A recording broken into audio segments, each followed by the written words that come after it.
Hey Mara Beauties, I am back with another makeup tutorial. So grab your drinks or your snacks, actually grab your makeup kit, let's learn together. By the way, if you're tuning in for the first time, welcome babe. I hope you find this video helpful, and if you do, please click the subscribe button to join the family, and also like this video so it can reach other people who might need it. And if you're a returning subscriber, hi friend, welcome back. I take skin prep seriously because it provides the perfect foundation to layer on makeup products. My client did her skincare routine off camera before I went in with my primer, and I'm using the Milk Pore Eclipse primer.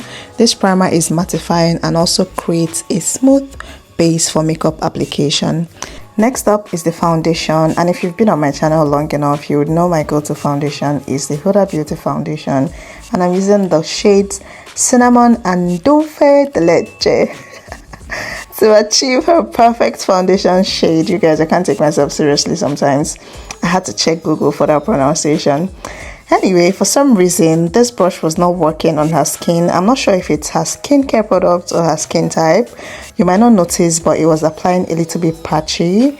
I wasn't worried because I knew my beauty sponge was going to fix it for me. So my application technique is usually to part into the skin in the direction that hair would normally grow on the skin.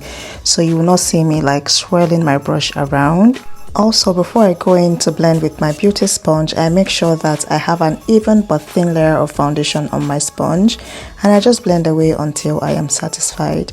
Next, I am going to highlight the center of her face with the Yangabeauty concealer in number 3. I am placing this product in the center of her face where light would naturally hit. That is her forehead, immediate under eye area, bridge of her nose, cupid's bow, and chin. And I'm doing this with a flat fluffy brush. I'm only using pattern motions, that way the product will apply evenly and the blending process will be a lot easier. I also went back with the shade number 2 of the same concealer for more brightness. I'm going to let the concealer sit for a minute or two while I go in with the L'Oreal True Match foundation in mahogany to contour her face. Actually, I mixed in a bit of her foundation so it's not too dark. I honestly don't think it's necessary for the contour product to be too dark because the goal is just to create shadow and depth. And again, I'm going to set with a powder contour. Again, I'm going to go back with my beauty sponge to smoothen and push the product into her skin. I'll then use the same sponge to blend out the concealer, which has had time to get tacky and build more coverage. I'm using the pointy part of the sponge, and if you notice, I have product evenly distributed on the sponge. That way, when I go in to blend, my sponge will not lift the product or make it look patchy.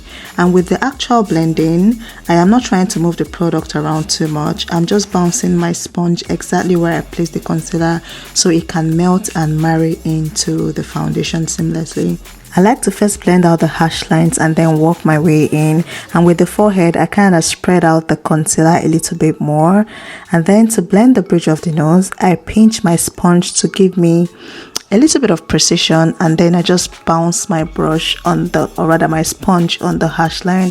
For cream blush, I'm using the Juviasplace lipstick in soil, and I'm using the same brush I used to contour, and then I'll go in with my sponge to smoothen it out. Next is to snatch her nose and give it more definition, and I mix equal parts of her foundation and contour shade. I like to sweep the product into the brows, that way it looks more natural. And another thing that is important is to make sure that the contour line is straight in a way that the highlight on the bridge of the nose makes a perfect Y. Next is to set all the cream and liquid products in place, and I'm using the Lauramercier translucent powder to set the under eye area and everywhere that I've highlighted, and I like to wiggle my brush just a little bit to get into all the natural creases under the eyes and to kind of set it. And something to note, don't neglect that little corner around the nose. Blend it out and also smoothen out any creases that may have formed under the eyes before setting with your setting powder. To set the cream contour, I'm using the MAC Mineralized Skin Finish in medium dark on a tapered fluffy brush. Because this brush is tapered, it deposits the powder exactly where I need it to go, but at the same time the surrounding bristles on the brush blends it out without leaving any harsh lines. To set the rest of her face, I'm using the Beautybyad powder in bad 11 on a big fluffy brush. You can see how the shine instantly disappears. I also like to use her face powder to set her nose contour because, like I said guys, I don't like it too harsh. To intensify the blush and add more color to her face, I'm going in with the Juviasplace blush in Serafina.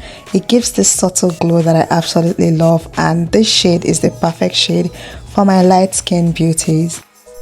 For the eye makeup, I used the Milani concealer in 150 as my base. I also mixed in a little bit of the Plouise base in Rumour. The brown shadow I'm using is from the Juviasplace Zulu palette. I'm picking up the shade on a small blending brush and just packing it on the outer corner of her eyes before blending the color into the crease. I keep going back and forth in a wiper and circular motion until I'm satisfied with the blend. And I'm also doing the same thing on the other eye. I also blended in a darker shade of brown in the outer corner for more depth, and it's from the ABH X Alyssa Davids palette, and I keep blending back and forth until, you know, everything is transitioned beautifully. To finish up with the eyeshadow, I'm placing a champagne shimmer shade on her eyelid and I'm gently blending it out as I go. Unfortunately, the brand that makes the palette that I'm using right here is no longer in business, so I didn't mention because you will not find this palette anywhere. Anyway, to finish the rest of the look, the eye look I winged out her liner to elevate this look, and I'm using the Yangabeauty gelato gel liner on a small angled brush, and this brush is from Plouise. I'm also applying the same liner on her waterline. And pro tip guys, I always ask my clients to look up to the ceiling. That way my brush or my eye pencil will not poke their eyeballs. And if they have sensitive eyes, I just turn off any lights directly in front of them, or even ACs, as long as it is directly in front of them. Anyway, I'm just going ahead to, smoke out her waterline with shades of brown. To define her brows, I'm using the browgasm pencil from Didibeauty, and I'm first mapping out the skeleton of the brows before I go in to fill the sparse areas. I'm being super gentle and light-handed so that I can achieve the very soft hair-like strokes. I'm also filling in the direction that hair grows on our brows, especially towards the front of our brows. And I went ahead and did the other brows off camera. To clean up her brows and define her brow bone, I'm going in with the Yangabeauty concealer in number 5 on a flat brush, and I'm being super gentle so I don't mess up the brows. And then to blend this out, I'm using a buffing brush to kind of tap on the hash line to kind of diffuse this into the eyeshadow. And then with my blending brush again that I used earlier to blend the eyeshadow, I'm just going to kind of blend everything in.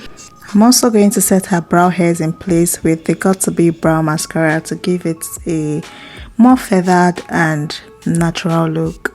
I also went in with a silver shimmer on her eyelid just for some extra glitz. I lined her lips off camera, but the pink shade I'm using in the center of her lips is the Makeuprevolution Matte Bomb Lipstick in Nude Charm. And I'm blending it into the lip liner with a small blending brush. And you guys, I prefer to line the lips with a matte lipstick instead of a pencil. I just like the control it gives me. Anyway, I went in with a clear gloss on the same brush that I used to apply the brown lipstick. That's why it's that pigmented. And then I also, went into the center of the lips and applied a clear lip gloss with the same brush that I used to apply the pink shade. I blend the lip products together and we have the perfect glossy nude lip combo. Anyway, on a flat small brush, I placed a little bit of a white shimmer in the inner corner of her lower lash line to kind of open up the eyes. And you guys, if you've watched up to this point, please like this video and subscribe to my channel. And if you have any questions, drop them in the comment section below and I'll be more than happy to answer your questions. To finish up the rest of the makeup, I'm first going in to set her face with a hydrating spray, and then I go in with a mattifying spray as well. By the way, did you catch that glow on her cheeks? That is the glow I was talking about with the Juviasplace blush.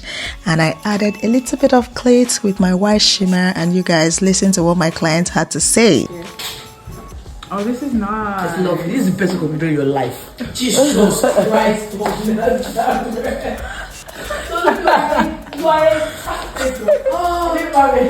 Oh, this is so nice. Yes, man. It's like soft. Oh, this is nice. It's really nice. Alright, get up.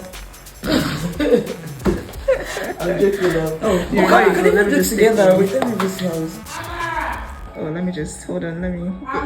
Yes. Don't give them your number. So yes, I really enjoy seeing my clients satisfied after every of our session, and I hope you guys found this video helpful. I hope you guys learned something from this video. By the way, I had to include this clue because this is her friend and my other client of the day, and they looked cute together, so I decided why not. Anyway, thank you guys so much for watching, and I will see you guys in my next one.